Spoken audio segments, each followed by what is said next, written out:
કાજલ બુલેટિનમાં આપનું સ્વાગત છે। ગત સાંજે વડોદરા શહેરમાં 110 પ્રતિ કિલોમીટર કલાકની ઝડપે ફૂંકાયેલા વાવાઝોડા વચ્ચે વીજળીના કડાકા ભડાકા સાથે વરસેલા તોફાની વરસાદ અનેક જગ્યાએ વૃક્ષો ધરાશાયી થયા હતા, તો કેટલાક વાહનો પણ દબાયા હોવાનું જાણવા મળ્યું હતું। જેમ જેમ વીજ કડાકા થતા હતા તેમ તેમ શહેરીજનોના ધબકારા વધતા હતા। વાવાઝોડાના કારણે અનેક હોર્ડિંગો, પતરાઓ અને બેનરો ઉડ્યા હતા।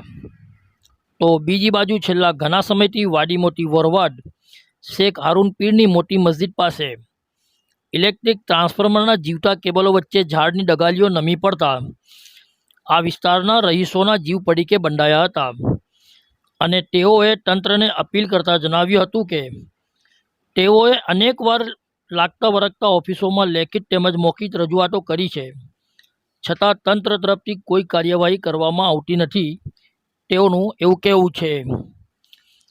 આ વિસ્તારમાં ઝાડની ડગાલીઓને કાપી વીજ વાયરોથી છૂટા કરવા તેમજ કોઈ મોટી દુર્ઘટના સર્જાય તે પહેલાં આ કામગીરી કરવામાં આવે તેવી માંગ પણ કરવામાં આવી હતી।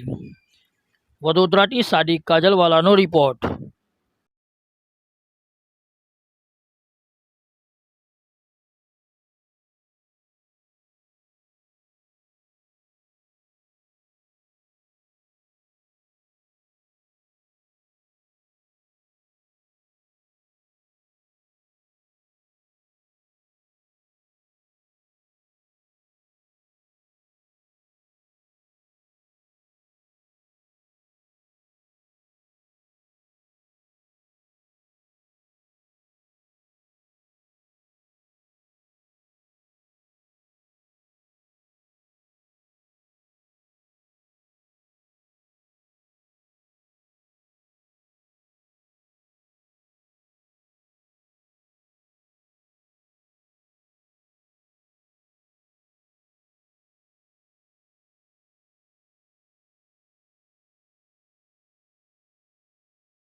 जूँ लेने 50-100 लेने बनावा तो देखो बात तो सीधी है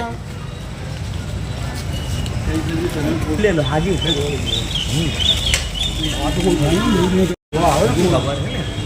जिंदा काम है भाई।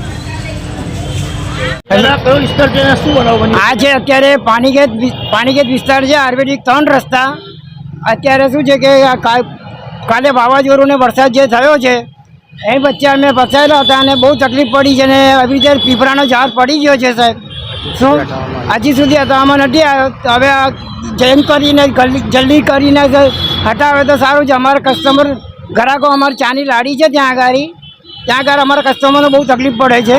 आयुर्वेदिक 3 रस्ता पासे हाँ ओछामां ओछा 35-40 वर्षथी जूनू छे साहेब। हाँ मारुं नाम सुरेशभाई राणा। ये शू समस्या है, कयो विस्तार है? हाँ वाड़ी मोटी ओळवा मोटी मस्जिद स्वामीनारायण मंदिर ने पाछळनो मोहल्लो मोटी मस्जिद शेख हारून पीરની મસ્જિદ છે। અહીંયા અમારી આ સમસ્યા છે કે આ જે ઝાડ જોવો છો તમે એના નીચેથી પેલા વીજવાળો જાય છે ને વીજ પોલ છે અને જે ઘટના ઘટે તેની જવાબદારી કોની એના પહેલાં બી અમે મહિના પહેલાં ગાર્ડન શાખામાં અરજી આપેલી, તે પછી અમે વિદ્યુત ખાતામાં અરજી આપેલી, નાયબ એન્જિનિયરને પણ કોઈ સાંભળતું નથી। અમને ધક્કા ખવડાવીને ઠકાઈ દીધા છે। અમે ગઈ ગયેલા તો ત્યાં કે ગાર્ડન ખાતાનું કામ છે ને ગાર્ડન શાખામાં જઈએ તો કે જીબીનું કામ છે। હવે આ રીતનું અમે ભાગમ ભાગ કરાવીએ અને આ લોકો આવી રીતના એમને સાંભળતા નથી। ગઈકાલે જે 110 કિલોમીટરની ઝડપથી પવન ચાલેલું તે વખતે આખું ઝાડ નીચે આવતું હતું ને તે વખતે અમને એવી શંકા હતી કે આ ઝાડ પડશે અને વીજ પોલ ધરાશય થશે અને આ નીચે પડશે તો કેટલી જાનહાની થશે અને આ જાનહાની કદાચ થાય તેની જવાબદારી કોની એ અમારે કોર્પોરેશન અને ગાર્ડન શાખા અને જીબીને જાણ કરવાની છે અને અમે જાણ કરેલી છે અને અરજી બી અમે આપેલી છે. અમારી માંગ શું છે? અમારી માંગે છે કે આને છે ને ટ્રીમિંગ કરે અને ઝાડની જે ડાળીઓ છે વાળની ઉપર એ ડાળીઓને કાપીને સરખું કરે તો એ સમસ્યા અમારી હલ થાય અને કોઈ જાનહાની ના થાય. બસ એ જ અમારી માંગ છે. આપનું નામ? अबूबकर मियाँवाला लालबंडी. इस वीडियो को लाइक करें, हमारे चैनल को सब्सक्राइब कर बेल आइकन जरूर प्रेस करें